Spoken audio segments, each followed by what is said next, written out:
This is Justin with a quick note before today's show. I know that some of you are traveling frequently on deployments with limited connectivity, so I've put together a deployment kit.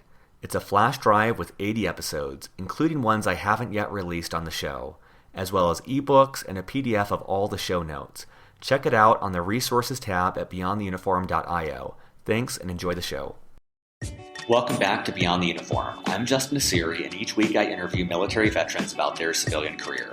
Today is episode number 59 with Dr. Patrick Leddin. It was literally something we started above our garage, and over the next 12 years or so, we grew it to a few different offices, and it was one of those situations where it became to some degree all-consuming. We have 2 children, my wife and I do, and they're adults now, and it was kind of a situation where we felt like we always had this third child, our business, Wedgewood Group, and it probably came to every dinner conversation and every car ride. Wedgewood was just there. I think for me, the point where I realized, oh my gosh, this thing is like really real, is when our payroll was every 2 weeks, and when our payroll hit about $100,000 every 2 weeks, all of a sudden I was like, holy cow, what did I get myself into? The top 4 reasons to listen to today's show are, number 1, growing a company. After 2 years in consulting at KPMG, Patrick left to start his own consulting firm.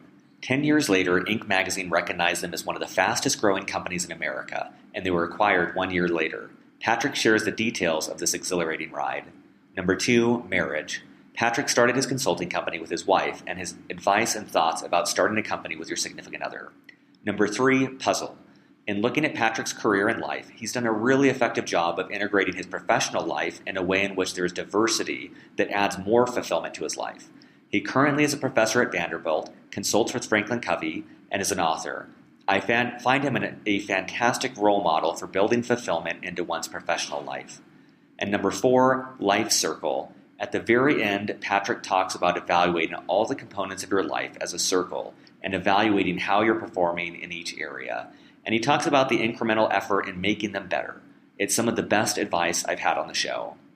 As always, show notes and link to all of Patrick's great book recommendations are available at beyondtheuniform.io. So let's dive in to my interview with Patrick. Joining me today in Nashville, Tennessee is Dr. Patrick Leddin. Patrick, welcome to Beyond the Uniform. Oh, hi, Justin. Thanks for having me today. So for listeners, I wanted to give them a quick insight on your background. Patrick is a professor at Vanderbilt University's Managerial Studies program, where he teaches both corporate strategy and principles of marketing.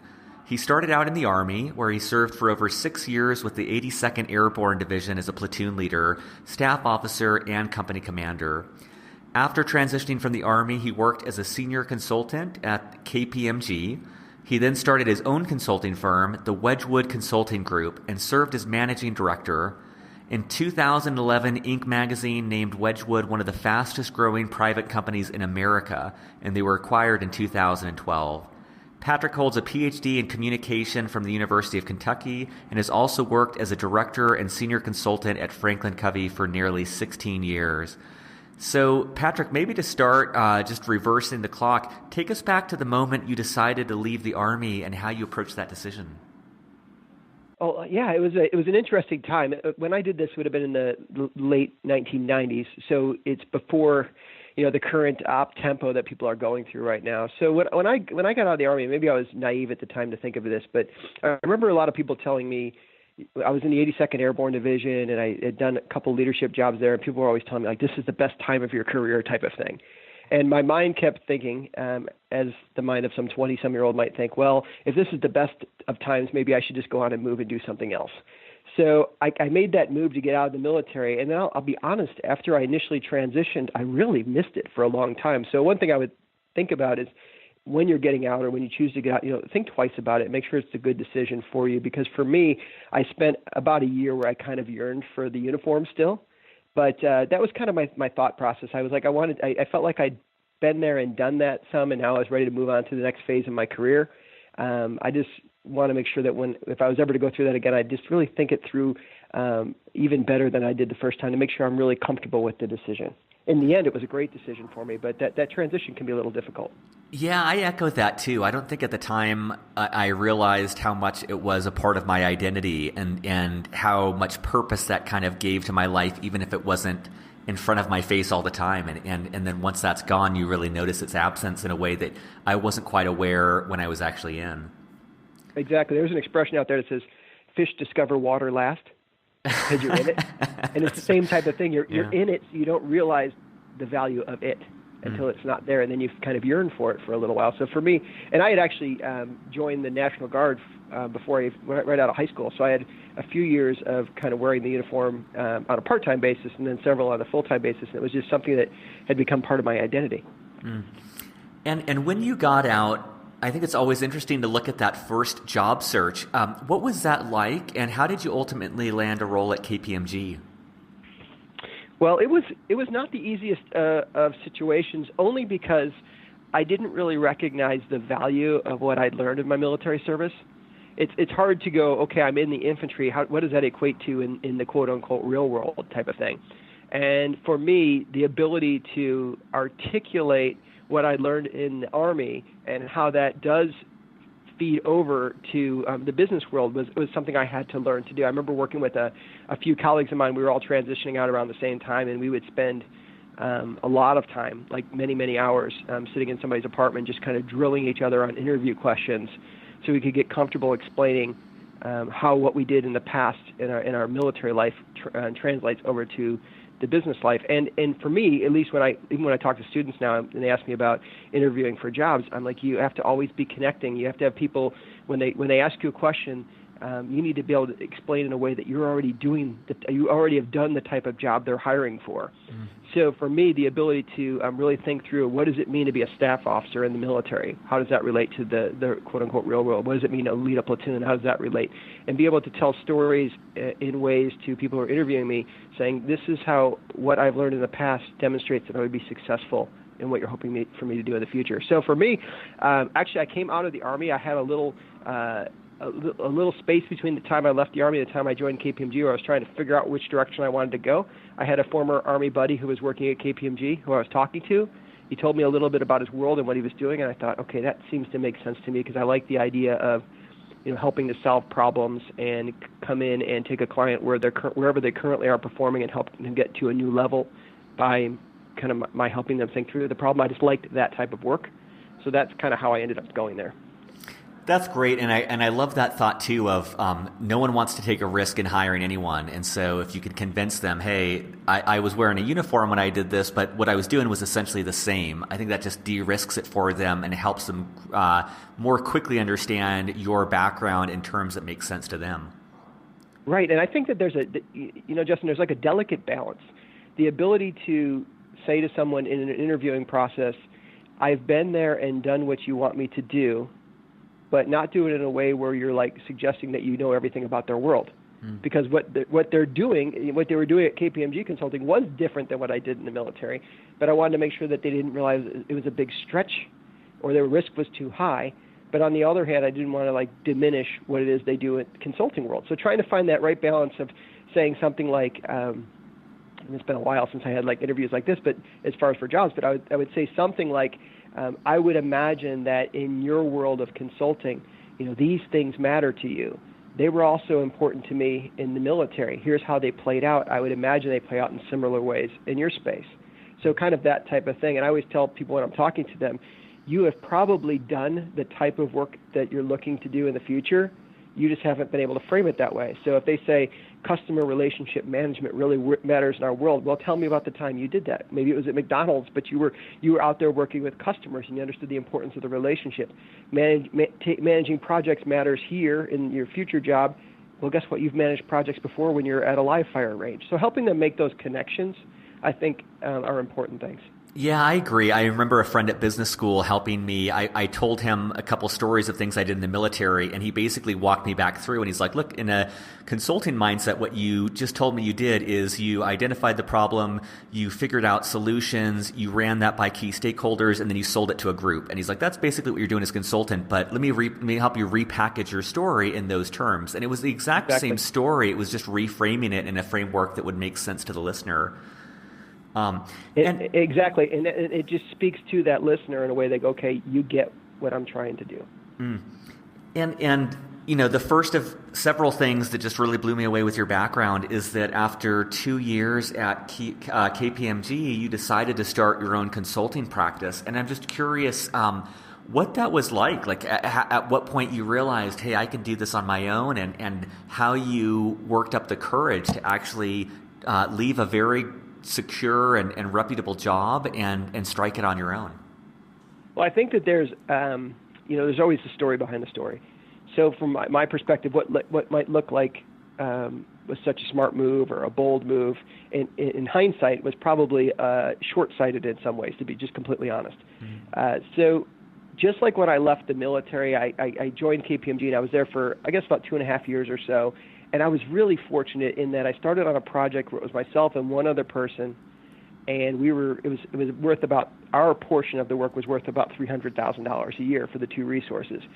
When I left 2.5 years later, the project was worth $13.5 million, and I was leading the project with a whole team of people underneath me. So it was kind of it's kind of one of those things like, oh my gosh, it wasn't necessarily anything I did particularly, although if I hadn't done some things well, I would have been gone quickly, but I just kind of was in the right spot, opportunity meets preparation type thing, and I had some good people around me and all that type of thing, and I ended up at a really good spot 2.5 years later, and my natural inclination, for good or bad back then, was just like with the military. Okay, I got to this certain point, but what's next type of thing, and I kind of wanted to go to the next challenge. I've learned over time that being a good sprinter is important. I can sprint from point A to point B, or used to be able to sprint from point A to point B on a project or whatever, but it's also good to be a marathon runner. And, people want both. And at that point, I was so focused on the sprinting thing, I was kind of like, okay, I got this. I know what's going on. I'm going to take it to the next level, and I'm going to start this business type of thing. And I just had one client, and I was working for them above my garage, and my wife and I were working together. She was a professor at University of Dayton at the time, and then it just kind of snowballed from there and kept growing.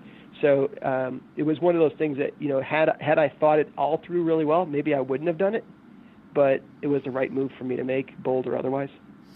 And before we get into what that was like growing that, I'm just curious if you were advising another veteran, because you said that in retrospect you might not have done it this way. If you were advising, let's say, a veteran who's in the exact same position right now, maybe they're at a consulting firm and they're thinking of starting their own consulting firm, what would you advise them to do differently? Would it be to get more experience at that consulting firm, or to get an experience somewhere else, or how would you advise them to proceed? Yeah, that's a great question, and I guess I would have to tell you that all commentary like this is autobiographical, right? So it's kind of like me giving advice to me in the past. Yep. So when I think about this particular thing, I think it played out really well for me, but I didn't let go of my full-time job until I had the other one up and running. So I was doing my full-time job at KPMG, which was pretty time-consuming, and then I literally started with one client doing some additional work on the side. So it wasn't like I jumped across this big crevasse that I could have fallen into. I was already working my way across it, but at some point it became, gosh, I've got this work on the side going on. This could really take off for its own if I really step into it, but if I don't step into it, it never really will. So I would say make sure, letting go of one thing is important in order to grab something else, but make sure there's something tangible there to grasp on the other end. And in my world, I was fortunate enough to make that happen. So that's one thing is I would make sure you do that. The second thing is when I think about if I were to do it all over again, what would I do differently? I probably would have built the business from day one as if I was going to sell it, because when you go to sell a business, there's a lot of things you have to kind of go back, and I don't want to say clean up because there wasn't anything done particularly wrong, but there was a lot of manual processes that were in place that had to be revisited to make sure everything was straight, and a lot of accountants and attorneys that needed to be paid that, had I done it a little bit differently, maybe it would have been a little bit smoother. But as far as when's the right time to jump from one thing to another, I don't know if there's ever a right time. I've heard people say before. I heard a guy one time, he was retiring from the news media, and they asked him, did you is it the right time to leave? Aren't you leaving too early? He's like, well, you can never. If you wait too long, then people say you should have left a long time ago. And if you leave too early, at least people are saying, well, he's bold and willing to step out. So I would just say make sure you have some place to go to. I have students who often say, well, how did you get to where you're at? And I kind of explain the path, and they think, as I'm explaining to them, I can clearly tell that I'm kind of disappointing them, because they think that I had some grand plan that I just unfurled in front of myself and just have been walking the same path. And the reality is it's not that. The reality is it's a series of decisions. You try to do the best job you can in the job you're in, because that's going to be the best job you ever have type mentality. But then when you get to the next, fork in the road, try to make the next best decision. I think that's such great advice, and it's something honestly I'm just learning through these interviews is that sometimes I view people further ahead as having had some master plan, and most oftentimes it turns out to be just doing the job before them, doing the best thing possible, and things precipitously come into their lives, but it's not this master plan of jumping from one lily pad to the next. It's just really blowing out every job that they do. Yeah, I heard somebody say one time that no job you'll never have a better job than the job you're in right now. And oftentimes that's not true. But if you can act as if it's true and put your all into it, it opens up other doors for you. Because people see talent around them. And what I've noticed over time is that whether it's a client or a leader in a business or whatever, whomever it might be, or even somebody in the military in a leadership position, if they have more things on their plate that they can handle. And they're always looking for good talent to come along and help them out. So from that perspective, just kind of putting yourself in the position where if somebody's needing help, you're willing to step in and kind of close that breach, creates opportunity. That's great. And what was it like growing your own consulting practice? Take us from when you were working with your wife above your garage to what that was like, just the day-to-day of growing it. So it was literally something we started above our garage, and over the next 12 years or so, we grew it to a few different offices and many employees, not hundreds of employees, but dozens of employees, if you will, and lots of contractors and people we worked with. And it was one of those situations where it became to some degree all-consuming. We have 2 children, my wife and I do, and they're adults now, and it was kind of a situation where we felt like we always had this third child. Our business, Wedgewood Group, and it probably came to every dinner conversation and every car ride. Wedgewood was just there, and I wouldn't go back and change it because by having that business and being able to succeed in that business has allowed us a bunch of different opportunities in life. But it really have to realize when you step into situations like that, it's really hard to go, I have a personal life and then I have my business life. It's like, no, you have one life. And this thing's going to play a big role in it for a while. I imagine just like these interviews that you're doing with me and myself and other people, probably sometimes it can become very consuming, and you just have to willing to say, okay, when it's tough, I'm just going to double down on this thing. That's great. And I think for me, the point where I realized, oh my gosh, this thing is like really real, is when our payroll was every 2 weeks, and when our payroll hit about $100,000 every 2 weeks, all of a sudden I was like, holy cow, what did I get myself into? Type of thing. I got to keep this thing going, type of thing. So to me, and so much of it is not myself or my wife, but the people we surrounded ourselves with were just great. I'm curious, and for listeners, episode 37 with David Cho was an interview where it's a husband and wife combo running. In that case, it's like a beauty e-commerce company. But I'm curious, what advice do you have for veterans listening who might want to start a company with a significant other? I think my biggest advice, if I was to go back and change it all, I didn't necessarily do a very good job of recognizing that she's my business partner, but she's also my wife, and she's my wife first. And I can't enter every discussion talking about business because she has other needs and things she wants to talk about that need to be satisfied. And sometimes I kind of didn't get really clear in my mind that there were 2 different roles that I was fulfilling with her and vice versa. So sometimes it just kind of became all about business. So I think that the ability to kind of, even though it's all one life and hard to do, at least not maybe turning off the business side sometimes, but hitting pause more often and making sure you're feeding both sides of the relationship is probably the biggest thing that I've learned. I've had I have a bad side of me, which is a side that makes me not want to turn off opportunities.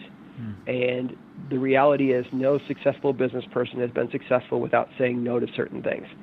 So for me, the desire to keep every opportunity open has sometimes held me back from excelling really well at them. So I think as I look back, excelling really well at certain ones of them. So I think as I look back, it's like, oh, when we had the business, I wish I just closed the door on this project and that one sooner, and spent a little bit more time kind of nurturing our marriage. My wife and I, we just crossed 25 years of marriage, so we're doing great.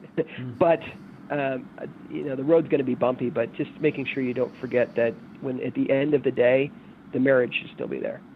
That's such great advice, and I think it's so. There's like a Harvard last lecture on that where the professor just talks about how it's so easy for us to invest in our career because it's so objectively measured by how much money we make, and these other areas of our life are just as important, but they're so qualitative to know, how do you measure a good marriage versus a great marriage or a bad marriage? And, I relate to a lot of what you're saying is that it's very hard to turn down opportunities, and it's very fulfilling and exhilarating just to throw yourself into work, and having the foresight to pull back and invest in these other areas in our life is so crucial.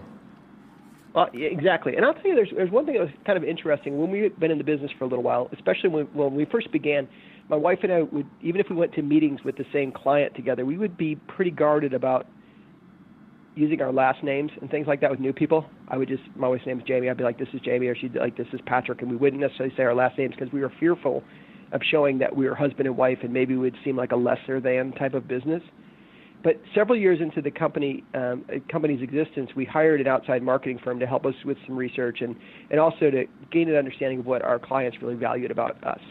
And the thing that came back from almost every client was, we like the fact that they're husband and wife, because we feel that they're very invested in what we're trying to do. This isn't just a job for them. This is something bigger they're trying to build together. Or we like the fact that they've been together for 10 or 15 or 20 years as a married couple, and we like that showing that level of commitment to each other demonstrates potentially a commitment to us as a company or our customers. And I think was all of a sudden it was like, wow, the thing that we're almost trying to run away from, if you will, is one of our biggest strengths. So instead of trying to diminish it, just embrace it. That's so great. it wasn't like we didn't stroll into meetings holding hands, but we certainly didn't. We didn't hold off from letting people know, yeah, we're married. And, That's awesome.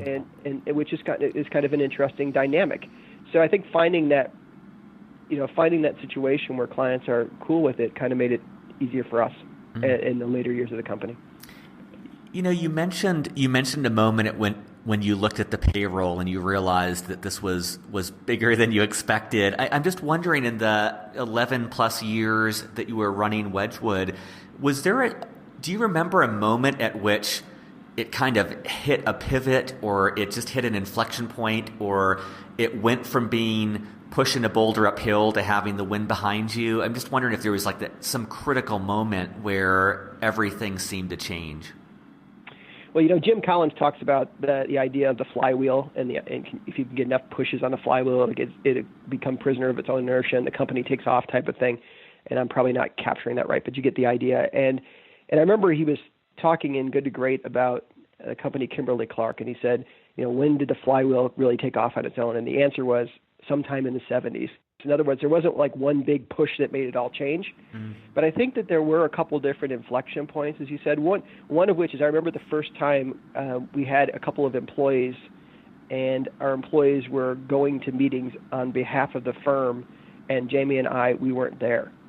And that was a point where we kind of looked at each other going, oh my goodness, they're in a meeting with our client right now. We trust that they're going to do this.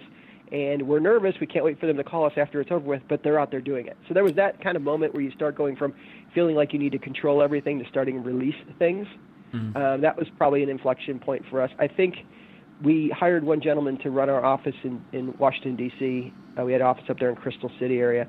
And when we hired him, it was a big inflection moment for us, if you will, because he came out he was actually a former military officer. He came out of the 82nd as well. We hired him. He went in there, and he just, in his own way, took it over, his business, and started building it. And that was a real inflection point for us. And I think that one thing that wasn't necessarily, it was kind of like little moments over time, were things like when we were sitting in a meeting one time as a firm, and we were talking, we had kind of an annual meeting. We were sitting there talking with everybody about, well, we do this kind of work, human capital type of work, and we do it for these type of clients. So are we more about human capital, or are we more about this kind of client? And the answer was, no, we're really more about human capital type solutions. It just happens to be we're doing that work in a certain client space. That kind of, okay, here's what we are and what we aren't type moments were very helpful as well. So I think it's kind of a series of moments like that where it's like, wow, I'm standing at the the American Society of Training and Development standing up as a key presenter talking about what we are doing as a firm. Those kind of moments came over time at little points to like, wow, this is where we feel like it's really starting to move. What was the worst moment? I imagine there must have been some harrowing times. Was there one particular moment that just stands out as the bottom of that exhilarating experience? Well, when you say harrowing times, it kind of reminds me of who the audience is that's listening to this. There's nothing harrowing in what I'm going to talk about, like what many of these people have faced in life. So let's put that in perspective. But That's great. we had one time where we had a client who was just, if you're familiar with like the idea of an alpha male, a real aggressive type of person. This guy was an alpha plus type of guy. Just an in-your-face, aggressive type of guy. And I remember one time where he just addressed one of our consultants. He addressed her up one side and down the other, just inappropriately the way he got mad at her. And I remember stepping in and telling him, hey, you can't talk to you can't talk to my people that way. It was really an uncomfortable moment, and this guy was responsible for a significant portion of our business. But I remember saying, we're willing to walk from this, and we didn't actually walk from it, not because I wasn't willing to walk from it, but because when we went back and kind of decompressed as a team and talked about the situation, the team members, including the lady who was involved, were like, no, we don't want to walk away from this client, but we need to handle the situation differently going forward. So the ability for me to go back in and have a conversation with him about, we're willing to stay and do work with you, but if it continues down this path, we don't want to stay. We want to break the relationship. I think that was kind of a nervous point, because the part of me that wanted to defend my people was like, yep, I'm walking away from it. The other part of me that was scared for the business was like, oh, but if I walk away, can we survive? In the end, we actually did release that client for different reasons. And releasing that client, although it took away like 30% of our revenue, was probably one of the best moments ever for us. So I think it's kind of that whole mix of dealing with, we've got so many eggs in the basket with this one client, and maybe we've got ourselves over-leveraged. Like that moment where you realize, I've got too many eggs in this basket here, is kind of concerning. I don't know if I articulated that very well. No, that's great. The idea of being over-leveraged is concerning. And I know I felt that in the pit of my stomach, like, oh my gosh, can I not do what I think is the right thing because of this? So ultimately, choosing to do the right thing was the best thing for us. Yeah, and like that wake-up call of realizing that stage in your business, the importance of diversifying and de-risking and of not relying on one client. That's pretty incredible. And it's tough to do, right? Because you're spending so much time trying to service and support the few clients you have. Finding other ones is hard to do at the same time, but you have to figure that out. And then, just under a year after Inc. magazine recognizes you for your incredible growth, you end up selling. I'm wondering what that acquisition process was like, and any advice for any veteran going through a similar process. Sure. So a little bit of background on that. So what happened was, when I actually left KPMG Consulting, one of the companies I started working with right away was a company called Franklin Covey. And people may know Franklin Covey from the old Franklin planning tools, time management system. They might know it from one of the founders wrote a book called The 7 Habits of Highly Effective People. They've written a number of books like Speed of Trust or 4 Disciplines of Execution. So they were a client of ours and built a really good relationship with them. And what happened was, in 2011, one of my contacts at Franklin Covey said they're getting ready to launch a new program, a new training program, and they wanted to know if I'd be willing to go out and kind of be the marketing face of it for some presentations. So there were these little 3-hour presentations explaining the business case for this particular offering and explaining kind of the content to people, and then hopefully they'll say, yes, they want to engage with Franklin Covey. So I said, sure, I'll be happy to do that. Where do you want me to go? And he said, well, there's 175 cities around the world we're going to launch this program in. How about I send you the list of cities and you tell me where you want to go? That's like a dream. Crazy moment, right? Yeah. Yeah. So I get the list of 175 cities. And I'm like sitting down with my wife. I'm like, well, where do you want to go? I mean, how often do you get that question asked in your life? So we started picking cities. We're like, well, obviously we'll do some here in the States. We could go to Canada, and then we'd like to go to Europe, and we'd like to spend some time in Asia. It was like this whole thing like this. But can we do it and leave, our employees back here, running the store, if you will? And we said, yeah. We talked it with them, and they said, yeah, we think we can do it. So my wife and I and our son at the time, because our daughter had just left for college, we spent 3 months overseas. And we came back in November of 2011, I guess it was. Came back in November of 2011, and I was talking to one of my former bosses at KPMG Consulting. This is why it's important to keep friends close and have a good network. I was talking to him around the holidays, and he said, "So what's been going on?" I said, "Well, believe it or not, man, we just spent 3 months overseas. We got to go to Asia and live in Malaysia and Singapore and all this stuff." And he was like, "And your clients are still with you?" I'm like, "Yeah." He goes, "And your employees haven't quit?" And I'm like, "No." And then there was like this pause. He's like, "Would you like to talk to my boss?" And I'm like, "About what?" He goes, "We're looking to acquire some businesses. Maybe it makes sense for you two to talk." Wow. So it was just like that type of thing. Yeah. So I wasn't looking to sell it, but then when he and I started talking, I was like, okay, this makes sense. I said to my wife, "Do you want to sell it?" And she's like, "Yeah, we could do that." So then it was about a 5 or 6 month process of. We had some government contracts, so those had to go through, I believe it's called Novation, where they're checking to make sure that everything, all the I's are dotted and T's are crossed, and the contract can be moved over to another company and all those type of things. And working with our employees and getting the evaluation of the business figured out, all that stuff took about 6 months. And there was a couple points throughout all that where you feel like, oh, this thing might fall apart, type of thing. I remember at one point my wife and I had made the proclamation to ourselves, oh, we're going to take a percentage of what we sell the business for and we're going to give it away. And we were bold with that move, and then we gave it away, and then we weren't sure if the business was going to really sell. So there was a moment of, oh, my gosh, what do we do? But so I remember we got to the point where we're like, I don't know if this thing's going to go through. And we just talked to the guy who was purchasing the company, and no accountants on the phone, no attorneys on the phone. We just kind of had leader-to-leader conversation saying, here's what we really need to get from this business. He's like, here's what I can really pay. And we just said, okay, let's do that. And then we went back to the accountants and said, here's what we're going to sell it for. And they were, you imagine the accountants were like, whoa, what are you doing talking to them? But it was like, at some point, we just need to talk to each other and make a decision. And that's what we did. And I'm happy to do that because nowadays I can still go back to that guy's office who bought our company and talk to him. And he likes me. And I've sent students from my university over to interview with him for possible internships. So, I mean, it's nice to be able to have that relationship out there in a good way. Yeah, it's so refreshing to hear rather than this thought of just fighting tooth and nail for everything and this adversarial relationship that I would have assumed initially this was, but to hear that it was much more cordial and collegial is very encouraging. Yeah, it's been a good thing. And you pursued your Ph.D. while running the company, is that right? That's right. Yep. What was that like? Was that, I imagine it was great to be able to be learning and applying it directly to your work, but I imagine at the same time that was extremely strenuous from a time perspective. Yeah, it was pretty insane, to be honest with you. And it's many of your listeners probably can think of times where in their military life where it's like really intense and there's a lot going on, and you look back at it afterwards and you say, oh my gosh, I don't want to take that hill again. It was really tough.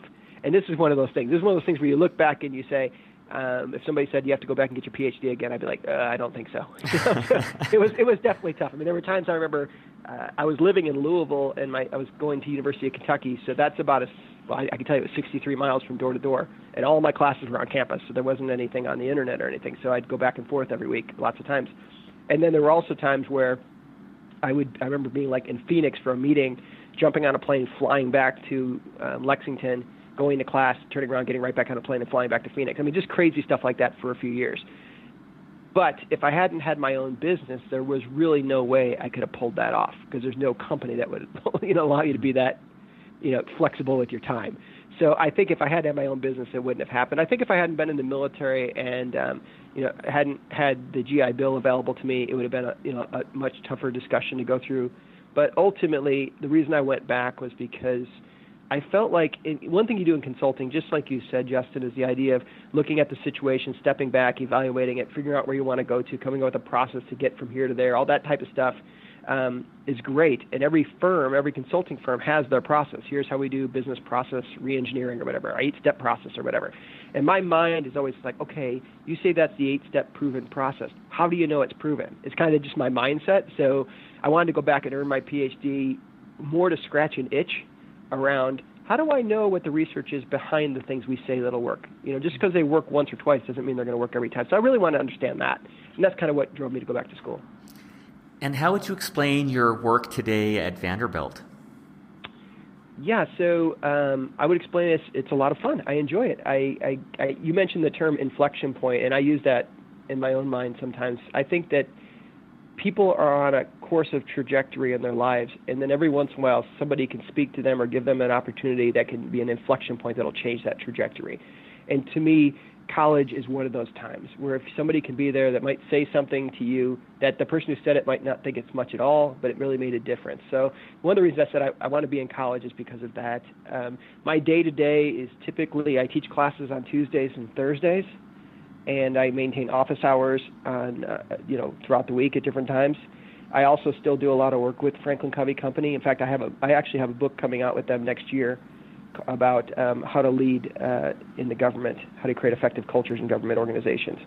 So that's coming out next year. So I spend a lot of time, writing and doing things like that. But as far as the time at the university, most of my days are spent, the Mondays, Wednesdays, and Fridays are spent just working with students, doing some research and writing, and I really enjoy that. It just seems from an external standpoint like you've done an effective job of constructing a life that energizes you, first in creating your own company and working with your wife and being able to travel and do all these things and pursue education. But even now at Vanderbilt, where you're able to teach and mentor and engage with students, but also scratch that working itch with Franklin Covey, and then it sounds like on the side writing. And so it just seems like I'm envious of your ability to kind of find the very different, diverse things that make you happy and weave them all into your professional life. Oh, thanks. I appreciate that. Sometimes I don't see it that way because I'm in the midst of it. But yeah, you're right. I mean, if I think about it, I'm able to scratch 2 or 3 itches that I really am interested in taking care of. And I think one thing that drives me these days, not only in addition to trying to help students and maybe give them some words of advice or guidance or suggestions or whatever it might be, or just some truth that somebody needs to speak sometimes to them, I also like the autonomy that it gives me. I'm a person who I've learned over time that I like the flexibility to go the route I want to go next, and I've kind of, in many ways, kind of created a life that allows me to do that. So that's pretty fun. That's great. No, that really resonates with me as well. I feel like independence is very important in autonomy, and that's one of the advantages of having your own company. Is in many ways, sometimes I feel a slave to my clients and employees and shareholders and all these different things, but in other ways, you do have that freedom to create your own different aspects of your life, and that's encouraging and inspiring to see how you've done that. Well, and I'll tell you, getting back to kind of the whole military veteran component to it is, I think that the drive that the military helps instill in you or bring out in you, or however you want to look at it, it causes me to always kind of say things like, how can I be a better version of myself next year? Or how can I what's the next thing I want to tackle? What's the next thing I want to take on? And I have a bit of, I'm the youngest of 5 kids from a Catholic family, so I have just enough guilt in my head that kind of keeps me driving towards something else. I need to keep going. So, I think that those type of things, that perseverance, that drive that the military often brings out in us and challenges us, I think that helps us, even though it may not be a physical thing I have to do, but there's still a mental thing that I need to do and other things that I need to keep leaning into it. And I'll tell you one thing that I can't think of one thing that really the military helped me out in over the years.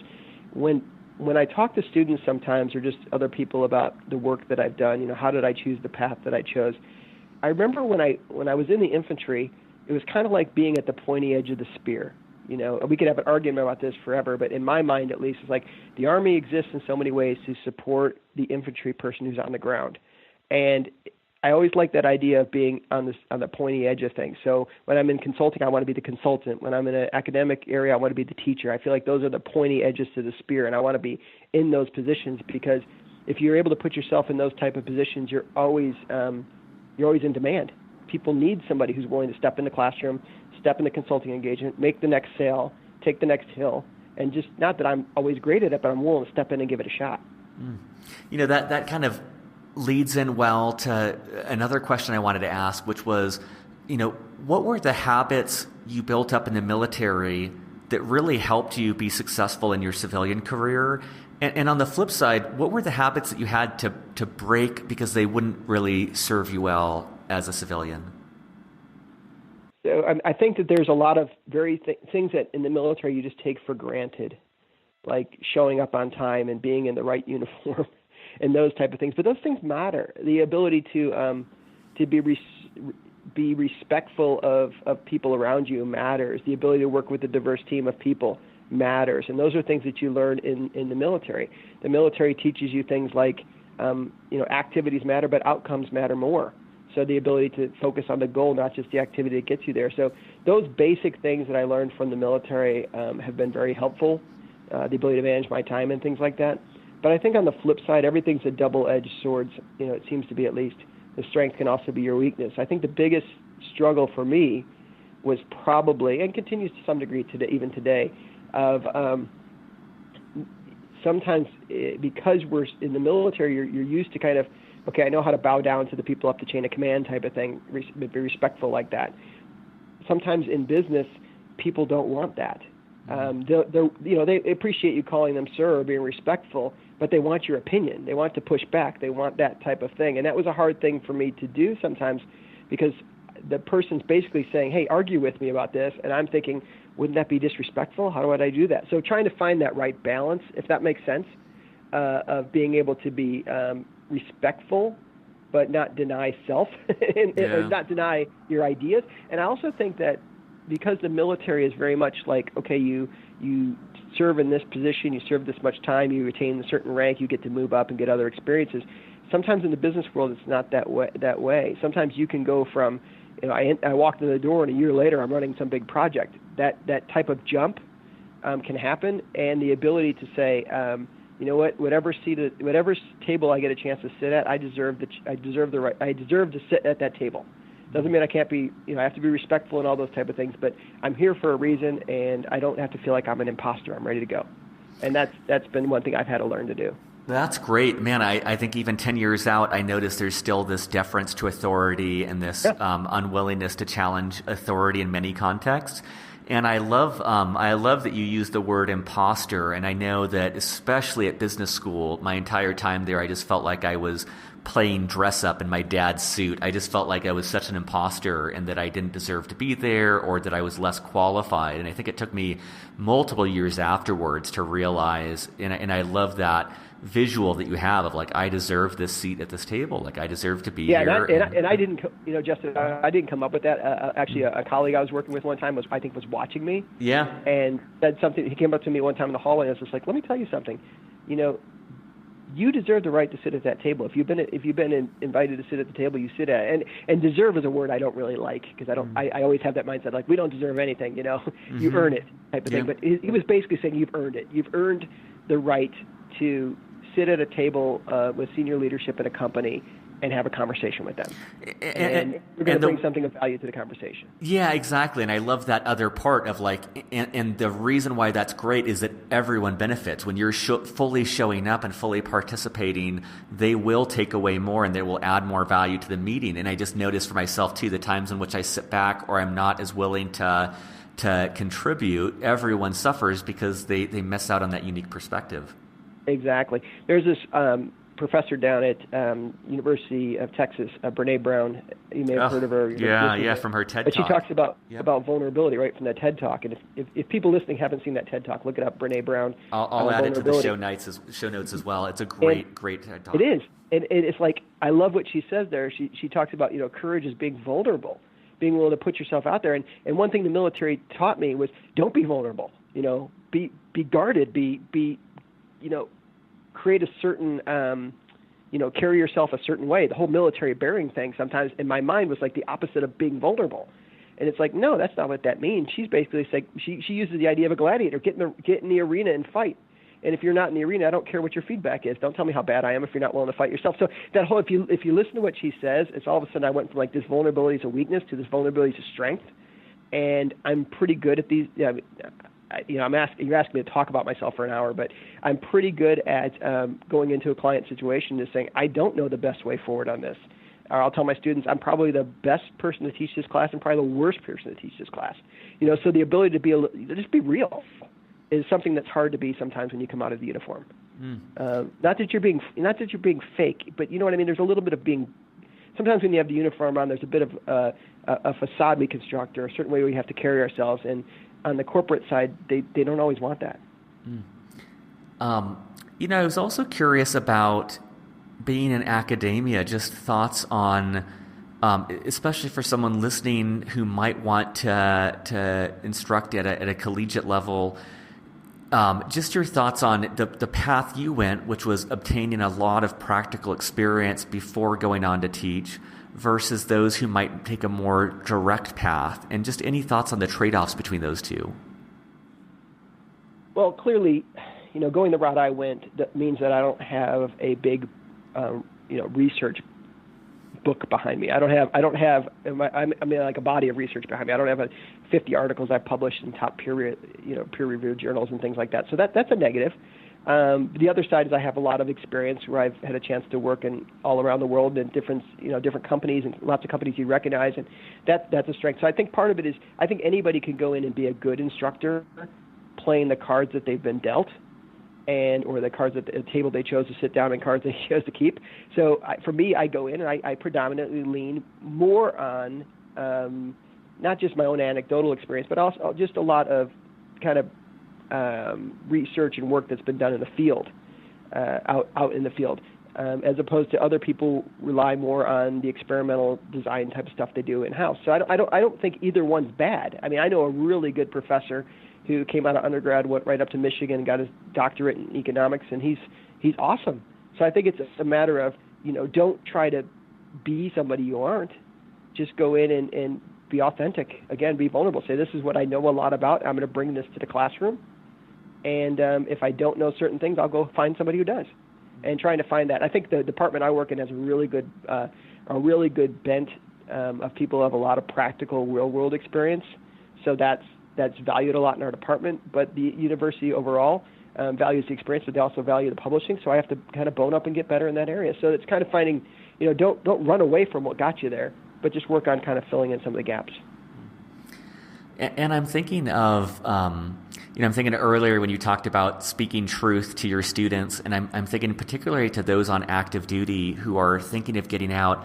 Is there any resource that you would recommend to them, just something that's held a lot of significance for you, whether it's a book, a course, just something that they could take a hold of today and invest some time in that's been rewarding and enriching for you in your civilian career and might be beneficial to them as well? I'm a pretty avid reader, and I especially like to read a lot of business books, so that's kind of where my head often goes. Working with Franklin Covey, I still think that The 7 Habits of Highly Effective People is when you read that, for me at least, it was a bit of a watershed moment. So it's been around 25 years. It's sold 25 plus million copies. If you've never read it, pick it up and read it. But The 7 Habits of Highly Effective People by Stephen Covey is pretty darn good stuff. Foundational stuff. I think that there's a lot of good pieces out there you can read. Jim Collins' Good to Great is great. Anything by Collins I really enjoy. Some of the stuff, there's a book out by a guy named Ram Charan, R-A-M-C-H-A-R-A-N. It's a very simple book called What the CEO Wants You to Know. And in this very simple book, he teaches you the 5 elements that drive business: cash, margin, velocity, growth, and customers. And understanding those, all of a sudden you realize I could talk to any senior leader because I understand the 5 major components that drive business. I think there's a lot of good books out there about how to read financials because you're going to be lacking in that regard. So, pick up one of those. And, I think that those are some useful things. I got a couple books out myself, so if you're really desperate, you can read one of those. But, things like that kind of help you realize here's what matters out there in the business world. So helping, being well-versed in some of those things is helpful. That's great. And for listeners, on the show notes at beyondtheuniform.io, I'll add links to all of those books as well as to Patrick's books as well. Patrick, I always like to leave the last question more open-ended, and you've answered a lot of my questions and provided a lot of great advice for me and for our audience. I'm just wondering, what else have we not talked about that you would want veteran listeners to know about personal life, professional life, or any other final words of wisdom? I had a guy who comes to my class every semester. He's the former CEO of Kraft Foods, and his name is Roger DiRamiti. He's a graduate of Vanderbilt and gets MBA from Stanford. Really, really bright guy. And he talks about just making sure, and I kind of guess this echoes back to what I said earlier about the relationship between myself and my wife, is realizing that you have different roles that you play in life, and it's important to make sure you service all of those roles and clearly differentiate among those roles. So whether you're, you obviously you have to take care of yourself. That's a key piece. You're going to get out of the military, and who's going to care if you do PT in the morning? No one. So you still have to have a discipline around being active. You look around our country, and there's a lot of people that are inactive, and it's not, their health declines because of that. So if you don't have your health, you kind of lose that. So take care of yourself. You have to take care of, if you have a spouse or a key relationship in your life like that, you need to take care of that relationship. Your children, if you have children, at the idea of, when the work's all said and done, do I still have a relationship with them? So kind of defining the different roles in your life. Franklin Covey has a really good tool that they use sometimes, and just maybe I'll leave you with this. Think about if you were to draw a circle on a piece of paper. I encourage you to draw a circle on a piece of paper and then divide it up in 5 or 6 sections. And think about all the various roles you play in your life. You may have 10 or 20 or 30 roles. You're I'm a husband, and I'm a son, and I'm a brother, and I'm a friend, and I'm a colleague, and I'm a consultant. I have all these different roles. But what are the 5 or 6 or 7 key ones right now? And kind of label the piece of pie with those 5 or 6 ones that are really key right now. And then take a moment and assess for yourself, how are you doing? Are you underperforming? Are you doing kind of a normal job, or are you doing an extraordinary job? And for the couple that you may be underperforming in, just take the time to say, okay, I'm going to dedicate the next few months to trying to move these couple pieces of the pie to a new level. And for me personally, several years ago, I went through that exercise. I said I was going to do it. One of the pieces I put down on that piece of paper was son, S-O-N. And I thought, I'm kind of underperforming. I'm not like this horrible child, but I'm definitely one where I call back to talk to my mom and dad and say, how's the weather and what's going on? Just real quick conversations. And after I put down son, I tried in my own way to get better at that. And shortly thereafter, within about 6 months to a year, my mom passed away. And I was glad that I took the time to spend, working on that particular piece of my life. So I would say, we're so prone in life to go, okay, I have to optimize everything, or I have to get better at everything. And just to say, give yourself a little grace and say, you know what, I'm going to pick a couple of things and try to get better at those couple of things. And I think if we learn to do that, you can move mountains over a period of time. That's great. That's such great advice for anyone listening. I think that's such an incredible, worthy goal to examine all the different facets of our life. And when you said son, I was thinking of your son. It took like 5 or 10 seconds to realize, like, your parents and that relationship. And I think that makes me realize how seldom I think of that and how critical of a relationship that is. Exactly, Justin. I put that down. I put down son, and I did some. My parents must have thought I was, dying of cancer or something, because I'm like sending them postcards and things. So I was like, who's this? But it was those little things, or instead of calling them up and going, hey, what have you guys been up to and what's the weather like, I would actually ask like their opinion about something and kind of learn from it. So those little nuances. And I remember when my mom passed away, after the funeral, we were back at my dad's house. If you've ever been through one of those situations, it's always those uncomfortable moments because somebody's missing, and mom's missing.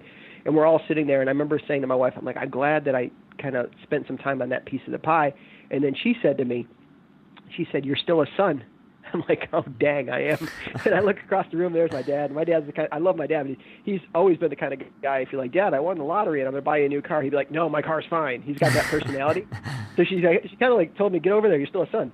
And I was like, I walked over to my father and I said to him, hey, Dad, I travel a lot for work. Any chance you want to go with me on a trip for work? And I braced myself for him to tell me to go away. And he goes, where are you going next? And I was like, I'm going to Topeka, Kansas. And he's like, oh, okay, I'll come with you. And he went to Topeka, Kansas with me. And he went to Florida with me. And so he got to see me kind of doing something different, like giving a presentation or doing something like that.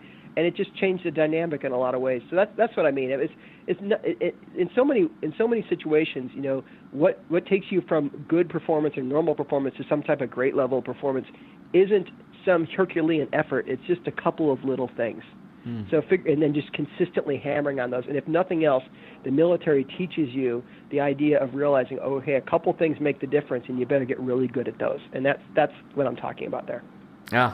Well, this has been great, Patrick. I really appreciate your time on this and just the example you have of having grown your business, but also just diversified what you do to really be fulfilled in life in many different areas. So thank you for taking the time to speak with me and the Beyond the Uniform audience. Oh, my pleasure, Justin. Thanks for inviting me, and I wish everybody the best of luck. And if I can ever do anything to help, let me know. Surface.